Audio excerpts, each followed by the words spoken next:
Hello and welcome to the first English Today business DVD. In our new story, On the Job, you'll meet two young career girls, and with them you'll learn about company life and the language you use in the workplace.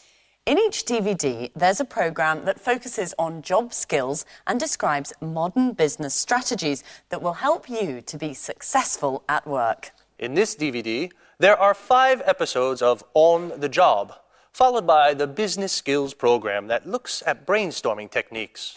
Then we'll look at how to talk about work, how to describe a company, its organisation and its development.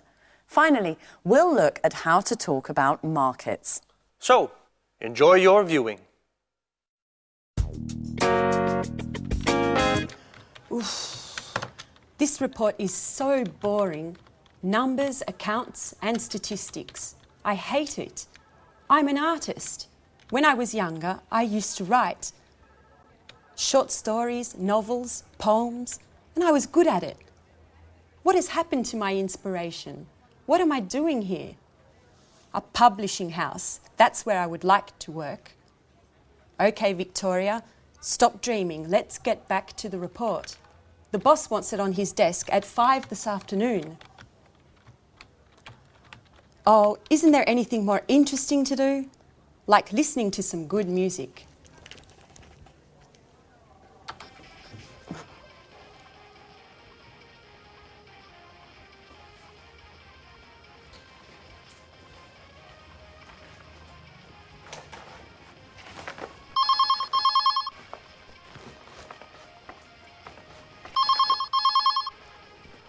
Telephone. Oh, the phone.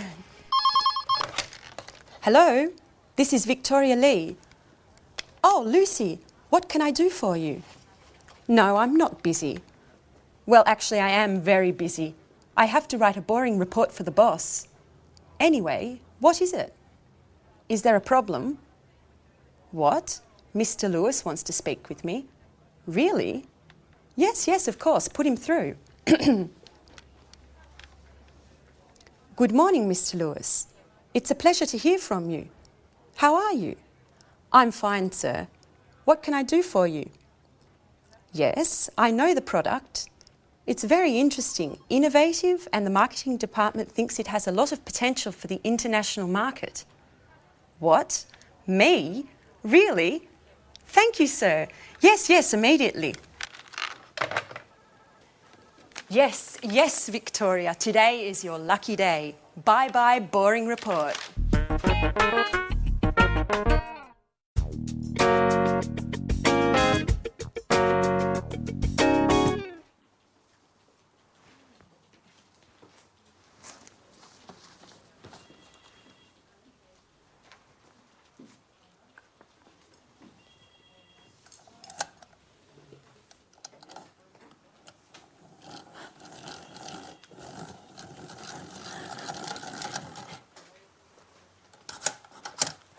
So, you are Anne Baxter. Yes, I am. I'm sorry. Really, I'm so sorry. Nice to meet you. I'm Mr. Stevens. How do you do?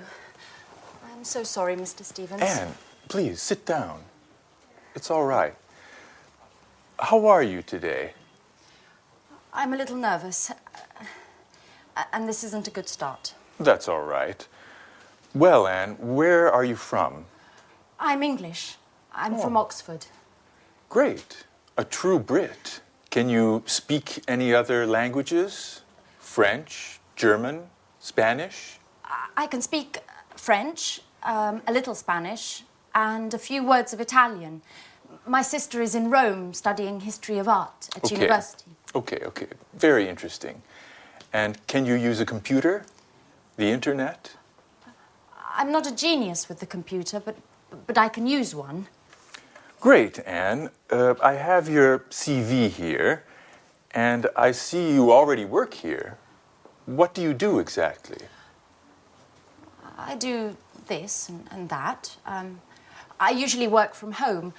I have an office in my room with a big desk and 2 chairs and... Fine. That's fine. And do you live alone? No, I share a flat with my Australian friend Alice. And there's a new flatmate now. His name is Jack. He's from New York. He's very nice. That's fine, that's fine. Great, and you're very well prepared. You have a good education, and you're very precise. You're just the person for this internship. Oh, thank you, Mr. Stevens. Thank you so much for this opportunity.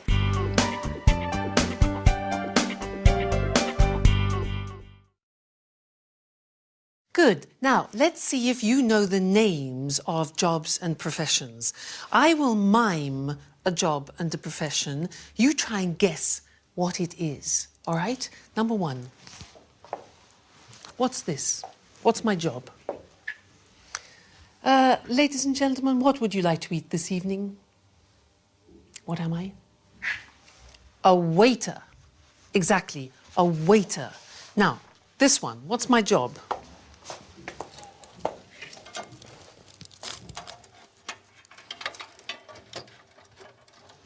Difficult job.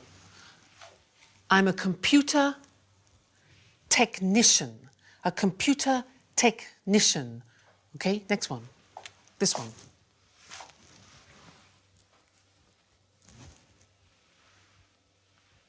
What's my job? No, I'm not a policeman. I'm a policeman. A policeman. Be careful of the pronunciation. Next. What's my job?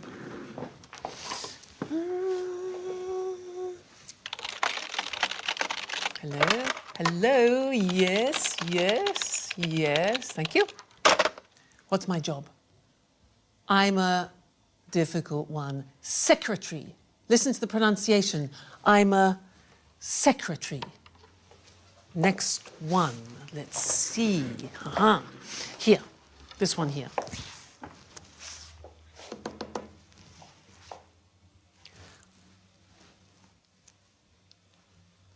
What's my job? I'm a conductor. I'm a conductor. All right, and this one here.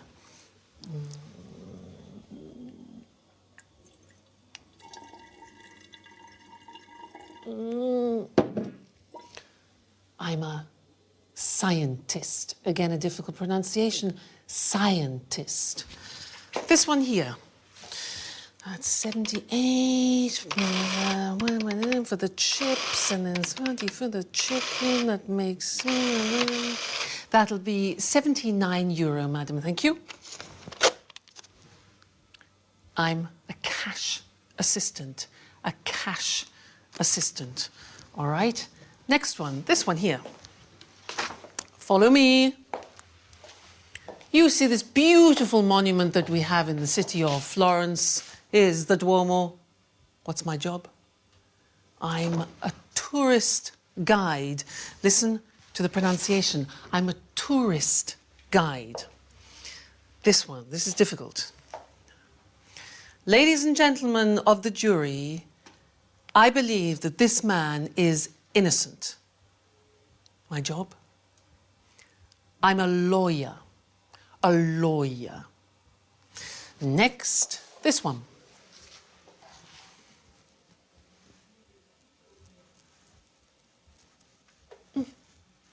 I'm a painter. A painter. Good. And the last one. What do you think this is?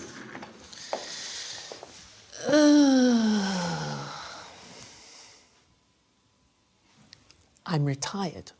I have no job. I'm retired. So, what's your job? What's your father's job? What's your mother's job? Well, let's look at the screen together and check the spelling and the pronunciation of the jobs we've just looked at. All right, so here's the screen. Good. The question is, what's your job? So, the first one, I'm a waiter. Where does a waiter work? Exactly, in a restaurant. Next one, I'm a computer technician. Where does he work? Exactly. In a company. I'm a policeman. Where does a policeman work? In the police headquarters. Headquarters. All right? Next.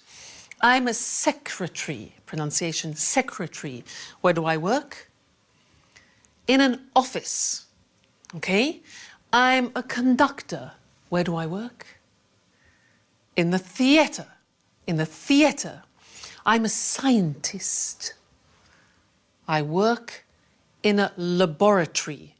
A laboratory. Difficult pronunciation. Next, I'm a cash assistant. I work in a supermarket or in a shop. I'm a tourist guide. I work in a tourist centre. I'm a lawyer. I work in a law court. A law court. I'm a painter. I work in a studio. I'm retired. I don't work. I stay at home. Okay?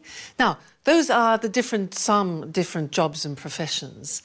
Now, let's look at some of the questions that you can ask people about their jobs. Let's look at the screen again. You could ask, for example, do you enjoy, do you like your job? Or you could ask, do you have responsibility in your job? Or what about this? Do you have a good salary? Does your salary reflect your job? Or training, education. Do you attend training courses? Another one, this. Do you have promotion prospects? Promotion prospects. Another one, are the working conditions good?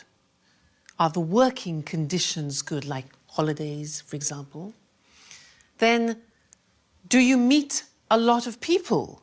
Do you meet a lot of people? And one more, is your job creative?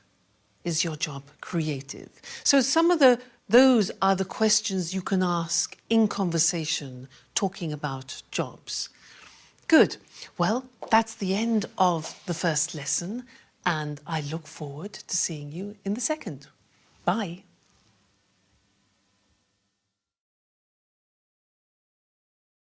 Hello, and welcome to Business Talk, the program dedicated to talking about business skills and techniques. Today's programme is all about brainstorming, a very popular conference technique designed to obtain the maximum number of ideas relating to a specific subject. In a bit, Lucy and I will give a short demonstration so you can see what it is all about. But first of all, what does brainstorming mean? And why is it used? Well, people put their ideas together with the aim of finding a solution to a specific problem. Exactly. It's a group activity. All the members suggest ideas and their contributions then stimulate new ideas. And the first rule is any idea is acceptable. Sometimes it's the most outrageous idea that can help generate a solution to the problem. The ideal number of people for a brainstorming meeting is from 3 to 8. Too many people could get a bit out of hand. Well, even 8 people calling out ideas and making comments could get chaotic, so it's useful to have a facilitator, a person who doesn't contribute but keeps this session on course and records the ideas on a flip chart. And although this is a common technique used in the corporate world, you might be surprised to know that during a brainstorming meeting, all hierarchy and roles disappear. The philosophy behind this strategy is to create a real sense of democracy within the group, so that everyone feels their opinions are valued. Now, there are certain principles to follow so that brainstorming works well. But before we look at these, let's do a little brainstorming so you actually see how it works. Okay, now there are only 2 of us, and there should really be 3 or more people in a brainstorming meeting, but this is just to give you an idea. So listen carefully to the language we use. Let's imagine the situation. Our company needs to increase its production space. A brainstorming meeting has been organized to gather some ideas. Let's start. How about opening a second factory somewhere? What if we close this factory and open a larger factory out of town? Let's explore the possibility of opening a larger factory for production and keep this space to make the shop bigger. Perhaps we could rent the building next to the factory.